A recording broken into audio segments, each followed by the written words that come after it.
Independence means that the people of Scotland will be in charge of Scotland's future.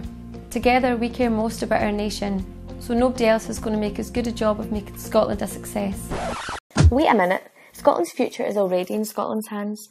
At the moment we enjoy the best of both worlds, a strong Scottish Parliament with full control over our health service and schools, but we also benefit from the strength, security and stability that being part of the United Kingdom offers. Oh, and in case the nationalists didn't notice, we do democratically elect politicians to the UK Parliament, 59 of them in fact. We care deeply about Scotland too and want the very best of our country. We're proud, patriotic, friendly, outward-looking Scots. We want the very best for our country too. We just don't believe independence is the answer. Scotland has 25% of the EU's offshore wind and tidal energy potential, which could be worth up to £14 billion a year. Scotland has immense renewable energy potential, that much is true. But what the nationalists don't tell you is that the single best, most effective way of unlocking that potential is through the economies of scale that come with a single, shared British energy market. In line with our population, Scotland contributes around 1/10 of the GB green energy subsidy, but we get back around 1/3 of total British investment. That's a good deal by anyone's reckoning. It means Scotland benefits from the significant investment in the all-green jobs it brings to Scotland, but it also means everybody across Great Britain benefits from cheaper energy bills, a more secure energy supply, protection from the price fluctuations of volatile fossil fuels like oil, as well as helping the whole of our country reduce its carbon emissions. This is a prime example of why it pays to pool our resources and spread the costs across far more households. Scotland more than pays her way in the UK. We contribute 9.9% in UK taxes, but only receive 9.3% back in UK spending. But if you scratch beneath the surface of these percentages, the actual real figures tell a very different story. What the figures actually show when you turn these percentages into pounds and pence is that Scotland received 7.6 billion more back in spending than we paid in taxes. Not a bad deal, really. The nationalists know the economic case for independence doesn't add up, so are resorting to distorting the facts. Scotland already pays for all the government services we need as an independent country. We don't have to start from scratch. Who are the nationalists kidding? A separate Scotland would have to set up many new institutions from scratch. That is part and parcel of becoming an independent country.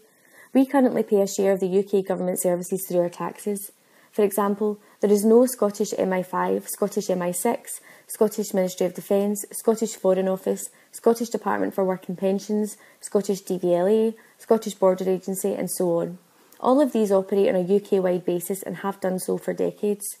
Doing so means that the services can deliver economies of scale which can save us all money. It means we can attract the best talent to run these organisations. And having operated on a UK-wide basis for decades, these services have built up immense levels of organisational experience. The nationalists are desperate to have us believe nothing will change if we voted for independence. The reality is, whether the nationalists like it or not, a lot would inevitably have to change if Scotland was to break up a 300-year-old union. That means setting up a significant number of separate institutions that replicate what the UK already does. This would lead to much unnecessary duplication, and that doesn't make any sense. Scotland doesn't need oil to become independent, but our oil and gas resource is worth well over £1 trillion and provides a safety net for the future. Now, the nationalists talk a lot about oil, but they rarely give you the full picture. Oil is good for Scotland. It has created a huge number of jobs, particularly in the North East. However, the fact is nobody knows exactly how much oil is left in the North Sea. I don't know, you don't know, they don't know, nobody knows. But what we do know is that oil is one of the most volatile commodities in the world. Some years a lot of oil will be produced, other years far less so.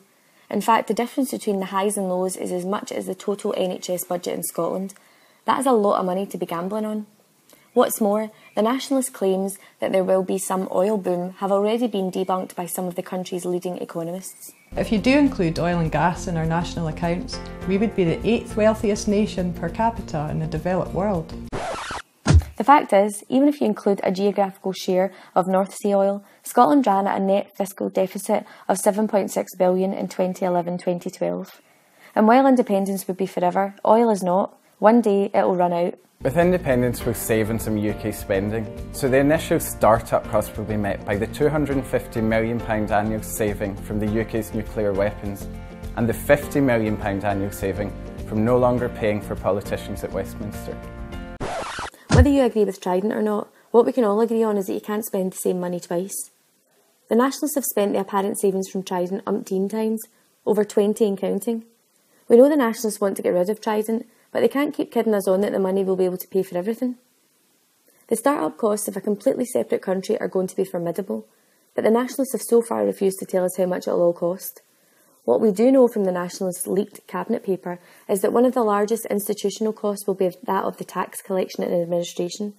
Indeed, the Nationalists' own estimates suggest the annual price tag of running a separate Scottish taxman, basically replicating the job currently done by HMRC, could be as much as $625 million each and every year. That means we would all pay more than we currently do just for the pleasure of someone collecting our taxes. No thank you.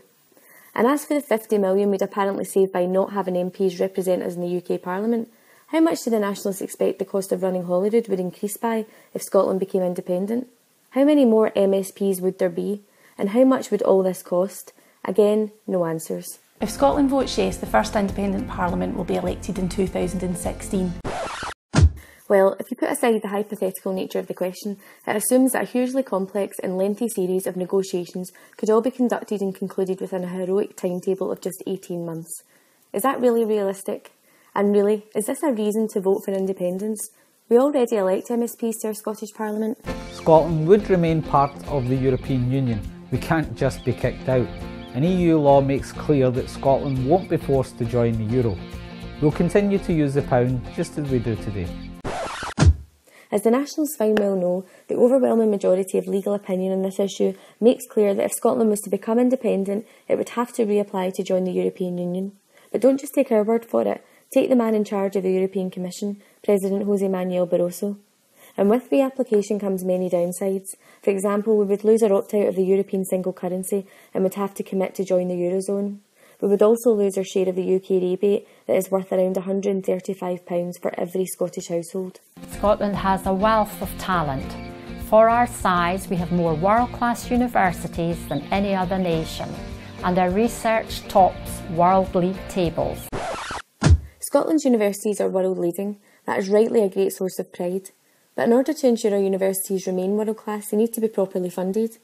What the Nationalists don't tell you is that as part of the United Kingdom, Scottish universities receive a disproportionate share of UK research funding. Despite making up less than 10% of the UK population, we receive some 15% of total UK research funding. That's hundreds of millions of pounds. Huge investment.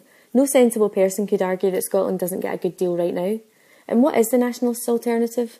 Well, as usual, they have so far been unable to outline any detailed plans on how they would match that funding or replicate the UK funding councils.